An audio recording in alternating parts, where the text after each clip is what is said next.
Welcome back. In today's video, we are going to learn how to plot a 3D or let's say three-dimensional scatter plot. Here is my figure. Here is my x-axis, here is my y-axis, and here is my z-axis. But how can we draw that? First of all, we are putting the seed there in order to make sure that every time that we run the code, we are going to see the same result and not a new generation will happen with every run. Then we are having the x, y, and z variables that are generating the coordinates. So this one is going to generate 50x coordinates. This one is going to generate 50y coordinates, and this one is going to generate 50z coordinates. Then we are having the size of my figure. Let me just reduce it a bit. So I think it's nicer to have it smaller. So, okay, now it's smaller. And then here we are telling the compiler I'm looking for a three-dimensional figure. Okay, here I mentioned that I would like to have a three-dimensional figure. And this place I call the scatter function where I have my three variables x, y, and z. Then we are willing to have a cool warm color map. Okay, so this is different colors that you see here. So I need to have the C, which is my color, to equal to something. I could have it simply to red. So when we equal it to red, we see everything being red. So this color map is not used.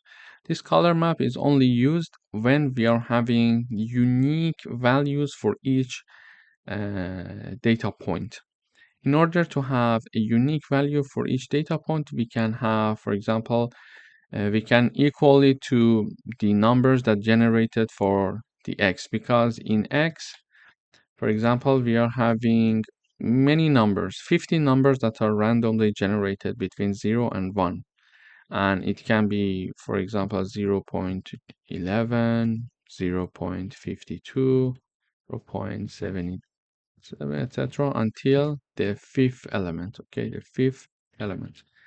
Each of them are having one number. Each element is having one value. Okay, we can use these values and assign it here, and based on that we can generate our cool warm color using the color map. So when I run, you see that different colors are seen. So the colors that are you see that are less darker are the colors that are lower in this place. For example, they're having their y somewhere between 0.2 and x somewhere between 0.5.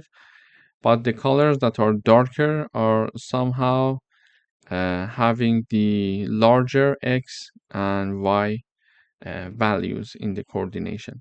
So we can also use that. We can also assign it to y, because also y, the same thing happens here. Also z.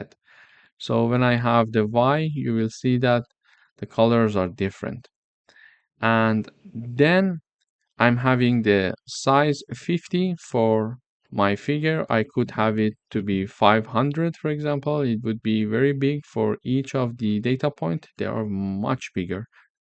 Now, I think 50 is a good number to have them here.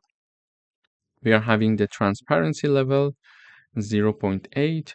So it is going to also show us the overlaps. We can adjust it as we want. For example, we can have 0.5 here, you see.